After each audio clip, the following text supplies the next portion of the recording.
मौके पर एक ऐसी कहानी सुनानी चाहिए जिसमें अपने आप में कुछ मैसेज भी छुपा हो। आज की जो कहानी है वो मैसेज ये है कि चाहे कोई कितना भी कोशिश कर ले हमको आपस में लड़ाने की, आपस में नफरत दुश्मनी फैलाने की, लेकिन कई बार ऐसी ऐसी चीज़ें सामने आती हैं कि सुनकर लगता है कि वाकई गर्व भी होता है कि हमारे बीच में ऐसे तमाम लोग मौजूद हैं। आज की कहानी के दो पहलू हैं, एक हमारे आप जैसे लोगों की और दूसरा पुलिस की। अब चूंकि क्राइम रिपोर्टर हूँ तो कहीं ना कहीं बात घूम फिर कर पुलिस पे आई जाती है। बहुत पहले एक किस्सा सुनाया था आपको, रस्सी को सांप कैसे बनाया जाता है और पुलिस वाले कैसे तिल का ताड़ बनाते हैं। किसी भी केस में उनके अपने हिसाब से क्या क्या चीज़ें होती हैं। ऐसे बहुत सारे लोग हैं जो बरसों एड़ी घिसते रहते हैं, झूठे मुकदमे झेलते रहते हैं, सज़ा हो जाती है, 20-20 साल जेल में रहते हैं, तब जाकर फैसला आता है और पता चलता है कि नहीं यार ये तो बेगुनाह था, बेकसूर था, और फिर उसे रिहा कर दिया जाता है। ऐसे बहुत सारे लोगों की अनगिनत कहानी आपको मैंने सुनाई है जिन्होंने अपनी पूरी जवानी जेल में काट दी और फिर पता चला कि ये तो बेकसूर था भाई। कई ऐसे हैं जो अपनी पूरी जवानी क्या बुढ़ापे तक इंतज़ार करते हैं, कोर्ट का फैसला नहीं आता। एक नौजवान पूरे 8 साल तक मुंबई पुलिस के इसी रस्सी को सांप बनाने की कोशिश का शिकार होता है। लेकिन कमाल है उन लोगों का जिन्होंने उसे इंसाफ दिलाने की ठानी और फिर इंसाफ दिलाया, जबकि उनका उससे कोई वास्ता नहीं, मतलब न रिश्तेदार है न दोस्त है, बस एक मुलाजिम था। कहानी मुंबई की है। मुंबई के एक सोसाइटी में 11 फरवरी 2016, 11 फेब 2016, यानी करीब 7 साल तो हो गए। 7 साल पहले सुबह के वक्त सोसाइटी के लोगों को एक फ़ोन आता है। ये फ़ोन एक उम्र दराज बूढ़े शख्स का था जो बाहर काम पर गए हुए थे। वो अपने घर पे फ़ोन कर रहे थे। घर पे पीछे में उनकी एक अकेली पत्नी थी जिनकी उम्र 75 साल थी। फ़ोन उठाती नहीं है। अब चूँकि मियाँ बीवी दोनों बुज़ुर्ग, फ़ोन नहीं उठाया तो पति को चिंता हुई, तो उन्होंने सोसाइटी के लोगों को फ़ोन किया कि मेरी पत्नी फ़ोन नहीं उठा रही है, आप ज़रा जाकर चेक करो। सोसाइटी के लोग अब उस अपार्टमेंट में जाते हैं, उस सोसाइटी के। जब जाते हैं तो अंदर का बड़ा ही खौफनाक मंजर था। 75 साल की वो लेडी, खून से लथपथ उनकी लाश पड़ी थी। किसी ने चाकू से उनका कत्ल कर दिया था। सोसाइटी के लोग फौरन पुलिस को इतला देते हैं। पुलिस मौके पर पहुंचती है, लाश को अपने कब्जे में लेती है। इसके बाद पूछताछ शुरू होती है। तो 11 मार्च को कत्ल हुआ, 20-21 दिन बीत गए। 3 मार्च 2016 को अचानक मुंबई पुलिस ये ऐलान करती है कि उसने 75 साल की उस बुजुर्ग महिला के कत्ल की पहेली को सुलझा दिया है। और उसके बाद 21 साल के एक नौजवान को पुलिस गिरफ्तार करती है। केस सुलझ गया था। अब पुलिस ने अपनी कहानी सुनाई। उसने कहा कि यह नौजवान इसी सोसाइटी में एक गार्ड के तौर पर काम किया करता था, बल्कि उसका मेन काम था उस सोसाइटी में पानी जो की सप्लाई है उसको भी देखना और ठीक करना। तो सुबह और शाम 2 बार रोजाना वो सोसाइटी के अंदर दाखिल होता और पानी की सप्लाई हर अपार्टमेंट में, हर फ्लैट में ठीक है कि नहीं, ये उसका काम था। 21 साल के इस लड़के के पिता 2008 से इसी सोसाइटी में काम कर रहे थे और उन्होंने अपने बेटे को इस सोसाइटी में फिर नौकरी पर लगाया। ये 21 साल का नौजवान जम्मू एंड कश्मीर का था, कश्मीरी था और वहां काम कर रहा था। तब इसी लड़के को 3 मार्च 2016 यानी कि कत्ल के करीब 22 दिन के बाद मुंबई पुलिस ने कहा कि इसी ने उस 75 साल की महिला का कत्ल किया। अब क्यों? तो बताया गया कि सोसाइटी के कुछ लोगों ने पानी की सप्लाई ठीक नहीं आ रही थी, उसको लेकर इसको डांटा था और उनमें एक ये 75 साल की महिला भी थी और कुछ सोसाइटी के और लोग थे। तो उसे बुरा लगा डांटना और इसी के बाद गुस्से में उसने कत्ल कर दिया और कत्ल करके चला गया। अब 3 मार्च को उसको अरेस्ट किया कत्ल के 22 दिन के बाद और फिर अपनी चार्जशीट तैयार की, चार्जशीट भी दाखिल कर दिया। 2016 का मामला था, हर एक को यही लगा कि चलो मामला सुलझ गया, खत्म।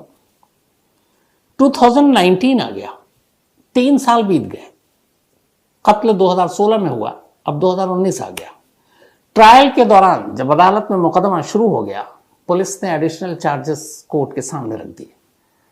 उन्होंने कहा कि इस लेडी का सिर्फ मर्डर नहीं हुआ, बल्कि उसका रेप भी हुआ था। अब नया चार्ज उसी 21 साल के लड़के पर। उन्होंने कहा कि वो रेपिस्ट भी कोई और नहीं, यही लड़का है जो वहां उस सोसाइटी में बतौर गार्ड और वाटर सप्लाई का मेंटेनेंस देखता था।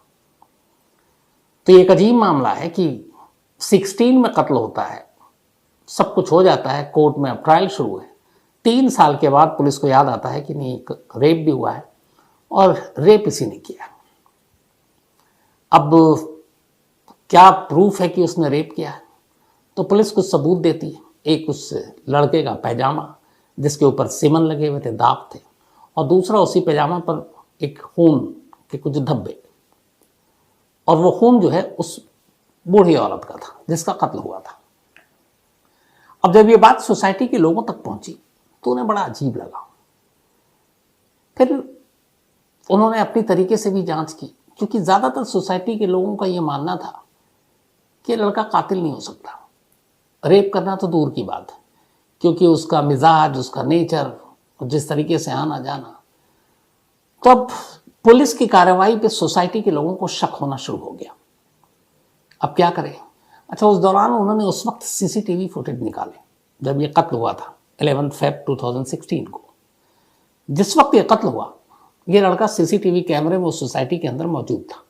लेकिन दूसरे विंग में, दूसरी तरफ, जहाँ पे ये 75 साल की बुजुर्ग रहती थी, जहाँ पे ये कत्ल हुआ, जो इंसिडेंट जहाँ पे हुआ, उस वक्त इसकी मौजूदगी वहाँ पे थी नहीं, बल्कि एक दूसरी तरफ मौजूदगी थी। फिर पुलिस स्निफर डॉग को लेकर आए। वो कुत्ता भी जब आया और ये सब सारे वहाँ पे थे, तब भी इस लड़के को देखकर भौंकी नहीं। अब ये सारी चीज़ें सोसाइटी वाले को याद आने लगा और उन्हें लगा कि कुछ गड़बड़ है। सीसीटीवी की तस्वीरें चुगली खा रही थी, इधर कुत्ते वाली बात याद आ रही थी, उसका नेचर, उसका बिहेवियर। अब सोसाइटी के लोगों ने कहा कि ये गड़बड़ है। बट यहाँ इशू ये था, उस वक्त जो चेयरमैन थे, कि कत्ल हुआ था जो उन्हीं के सोसाइटी में रहते, तो उसको भी इंसाफ दिलाना उनका हक है और फर्ज भी है।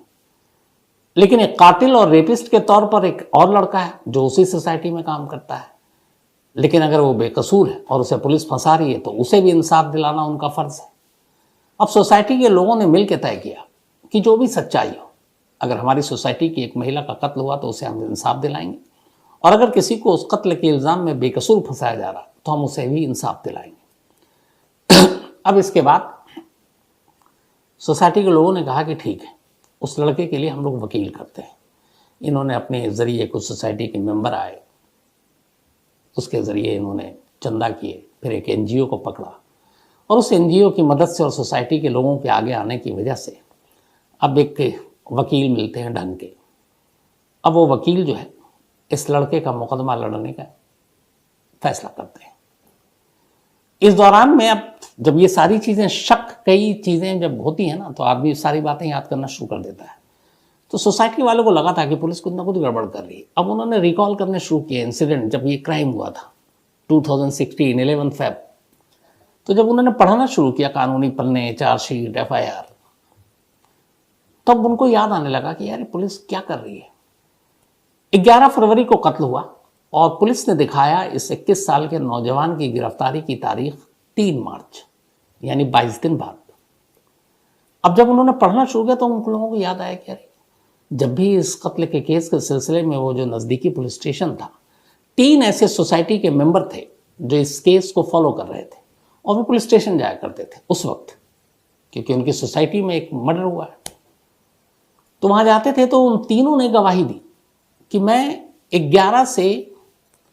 11 फरवरी से 21 फरवरी, यानी अगले 10 दिनों तक इस इंसिडेंट के बाद पुलिस स्टेशन गया, और मैं जब जब गया वहां उस लड़के को मौजूद पाया पुलिस की कस्टडी में। इधर पुलिस ने जो रिपोर्ट लिखी उसमें यह कहा कि 11 फरवरी को यह कत्ल हुआ, उसके बाद हमें शुरू में ही सुराग मिल गए थे और इसी लड़के पे शक था, लेकिन यह फरार हो गया और यह हमारे हाथ नहीं आया। हम इसे ढूंढते रहे, कोशिश की, मुखबिरों को लगाया, मोबाइल और बाकी जरियों से, और आखिरकार 3 मार्च को हमने इसको गिरफ्तार करने में कामयाबी हासिल की। अब जब ये सारे डॉक्यूमेंट्स पढ़े तो उन 3 सोसाइटी के लोगों को लगा कि ये क्या है। हम तो उसको 11 से 21 फरवरी तक लगातार थाने में देख रहे हैं उस लड़के को, और पुलिस कह रही है कि वो फरार है, भाग गया है कत्ल के बाद से, और उन्होंने उसे 3 मार्च को अरेस्ट किया है। तो वो जो 10 दिन तक थाने में देखा वो क्या था? अगर पुलिस सिर्फ ये कहती कि भाई हम उससे पूछताछ कर रहे थे, लेकिन पुलिस लिख रही है कि वो 11 फरवरी से लेकर 2 मार्च तक फरार था और 3 मार्च को उन्होंने उसको अरेस्ट किया।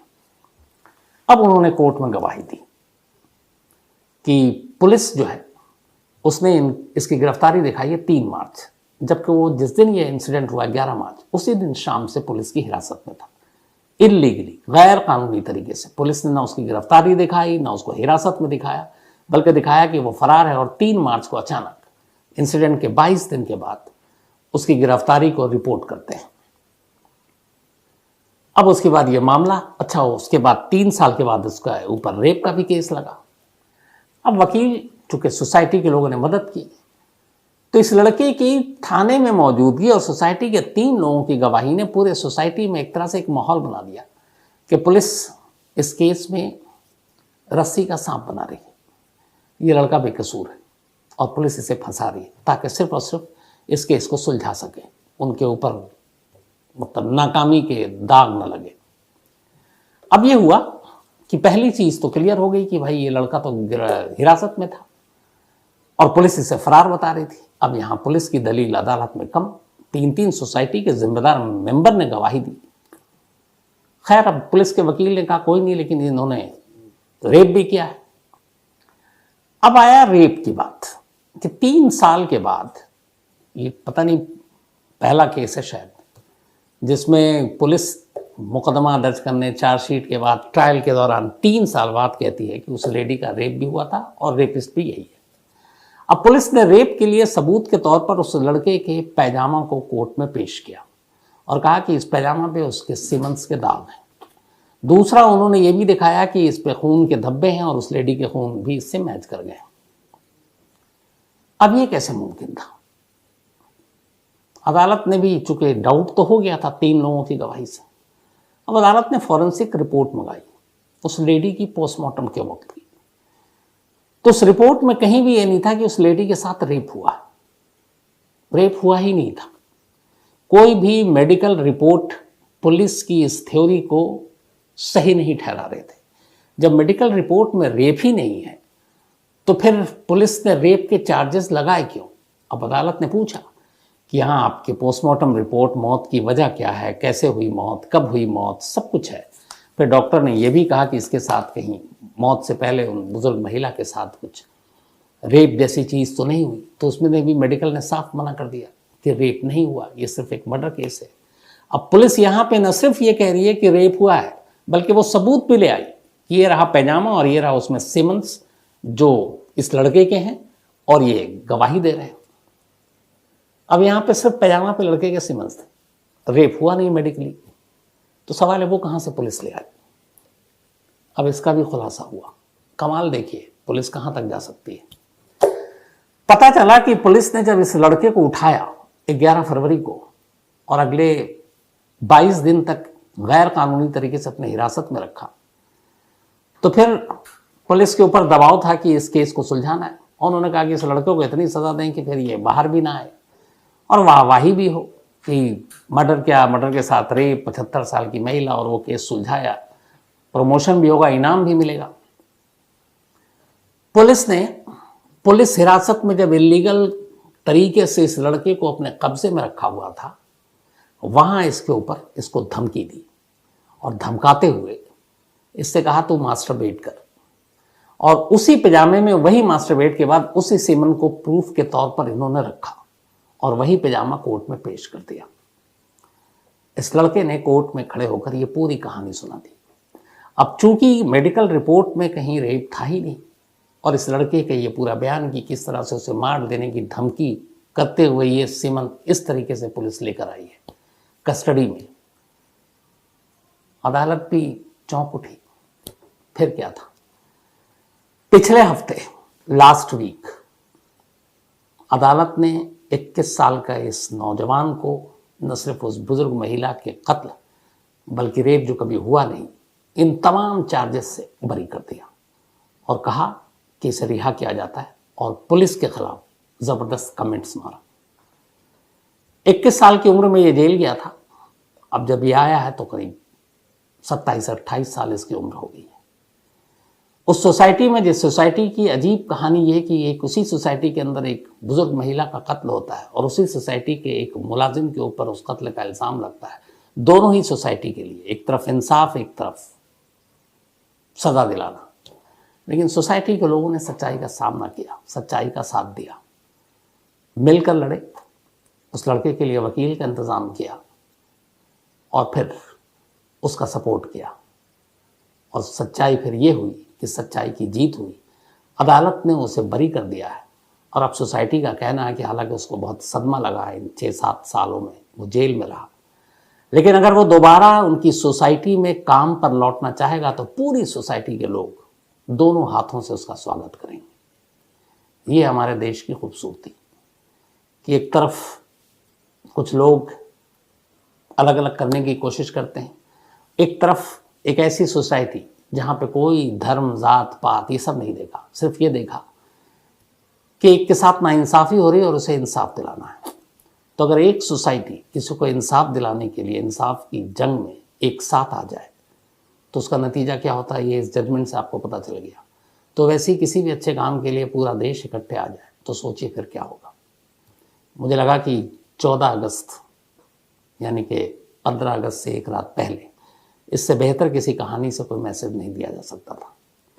फिलहाल वो नौजवान जेल से बरी हो गया है और सोसाइटी की कोशिश यही है कि NGOs के थ्रू या बाकी लोगों के थ्रू जो भी मदद हो वो उसकी ज़रूर करेंगे। लेकिन इस कहानी का एक दूसरा पहलू है। 16 में मर्डर हुआ उस 75 साल की बुजुर्ग महिला का। हम 23 में हैं इस वक्त, 7 साल हो चुके हैं। सवाल ये है कि उस महिला का कातिल कौन है। आज तक पुलिस उस कातिल को नहीं ढूंढ पाई। क्यों? क्योंकि उन्होंने पहले ही दिन रस्सी का सांप करके एक बेकसूर को उसका कातिल ठहरा दिया और उसी में अपनी पूरी ताकत झोंक दी।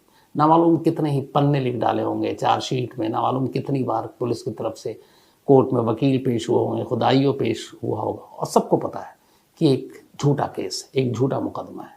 7 साल न सिर्फ ये सारे मैन पावर को बर्बाद किया, सरकारी धन, पैसे, कोर्ट आना जाना, पेट्रोल का खर्चा, गाड़ी, बाकी केस से छोड़कर, लॉ एंड ऑर्डर छोड़कर आप वहीं तक जा रहे हैं। इन सारी चीज़ों का कितना नुकसान हुआ आप अंदाज़ा लगाइए। और सबसे बड़ी बात कि एक नौजवान जिसकी उम्र सिर्फ 21 साल है, उसके सामने पूरी ज़िंदगी पड़ी है। 7 बेशकीमती, 7 सुनहरे साल उसने जेल की कालकोठरी में गुजार दिए और आज़ाद तो हो गया, लेकिन क्या उसके दिमाग से, उसके जहन से ये 7 साल और जो उसके ऊपर इल्ज़ाम लगा वो कभी वो अपने आप से निकाल पाएगा दिमाग से या भूल पाएगा? नई ज़िंदगी शुरू करना वाकई उसके लिए एक मुश्किल काम होगा। तो ये थी आज की कहानी।